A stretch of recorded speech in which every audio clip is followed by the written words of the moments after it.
என்னையா பண்ணுவோம்? என் பால் 16 ரூபாயா, தண்ணி 22 ரூபாயா, என்கிட்ட அரிசி 25 ரூபாய்க்கு வாங்கி ஒரு 10 ரூபாய்க்கு இப்ப உளுந்து போட்டு ஒரு 10 ரூபாய் எண்ணெய் ஊத்தி ஒரு 15 ரூபாய் கேஸ் போட்டு ஒரு 40 ரூபாய் கொடுத்த ஆள் கொடுத்துதான் 40 தோசை சொல்றாயா. ஒரு தோசை 50 ரூபாங்க ஐயா. மிடில் மேன் சாப்பிடுறான். மிடில் மேனை கேட்க மாட்டேங்கிறியா ஐயா? ஆவடி குமார் ஐயா, விவசாய காப்பாத்துங்க ஐயா. நீங்க அந்த மிடில் மேன் எல்லாம் பிடிச்சி உள்ள போடுங்கய்யா. தக்காளி 30 ரூபாய்க்கு வாங்குறாயா, 100 ரூபாய்க்கு விற்கிறான். மிடில் மேனை விட்டுறீங்களே. விட்டுட்டு விவசாய பாவம், அவன் என்னதான் பண்ணுவான்? அவன் பிள்ளைய படிக்க வைக்கணும், பிள்ளைய வேலைக்கு அனுப்பணும், பிள்ளைக்கு ஏதாவது பண்ணி தரணும், கல்யாணம் பண்ணணும். ஒண்ணுமே பண்ண முடியலையா? விவசாயம் அவன்னா பொண்ணே கொடுக்க மாட்டேங்கிறான். இங்கேயும் விவசாயம் அவெல்லாம் 40 வயசு வரலையும் கல்யாணம் பண்ணாம இருக்காயா. நாங்க எங்க போறது? உங்களை மன்றாடி கேட்டுக்கிறேன்.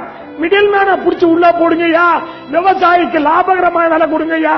நாங்க தாழ்மையோட கேட்டுக்கிறோம். வேற வழியே இல்லை எங்களுக்கு. நாங்க எங்க போய் அழுவுறது? யாருகிட்ட அழுவுறது?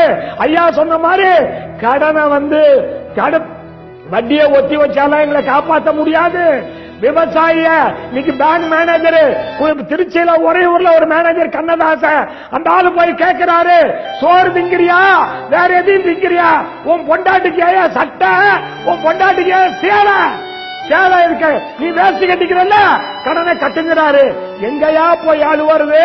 இந்த ஊருக்கெல்லாம் உணவு படைத்த விவசாயி பொண்டாட்டிக்கு சேலை இருக்கு, சட்டை இருக்குன்னு ஒரு பேங்க் மேனேஜர் போய் கேட்கிறாரு. அவன் தற்கொலை பண்ணா என்ன பண்ணுவான்? அதனால அரசாங்கம் விவசாயிக்கு, நெல் விவசாயிக்கு ஏக்கருக்கு 30,000, புஞ்ச விவசாயிக்கு ஏக்கருக்கு 25,000, கரும்பு விவசாயிக்கு 50,000 ஏக்கருக்கு, வாழை விவசாயிக்கு 1 லட்சம், விவசாய கூலிக்கு ரேஷன் கார்டுக்கு 15,000 ரூபாய் மாசம் கொடுக்கணுயா. ஐயா அப்பா ஐயா சொன்னாங்க, ஒரு வாழைக்கு 2 ரூபா 50 பைசா கில்ல. பேரிடர் நிவாரண நிதியில நான் ஒரு வாழைக்கு 100 ரூபாய் செலவு பண்ணி 1 லட்சம் ரூபாய் செலவு பண்ணி சாவடி பண்ண 1 ரூபா வாழைக்கு 1000 வாழைக்கு 1000 ரூபாய் தான் தராங்க எங்களுக்கு. இது கொடுமை இல்லையா? நான் ஒரு வாழைக்கு 100 ரூபாய் செலவு பண்ணி சாவடி பண்ணிருக்கேன். பேரிடர் நிவாரண நிதியில ஒரு வாழைக்கு 1 ரூபா, ஒரு ஏக்கருக்கு 1000 ரூபாய் கொடுத்தா நான் எங்கயா போய் அழுவுறது? யாருகிட்ட அழுவுறது? எங்க விவசாயியாட்ட எலெக்ஷன் அப்ப 1000 2000 கொடுத்து ஓட்டு வாங்கி எங்களை ஏமாத்திடுறீங்களே.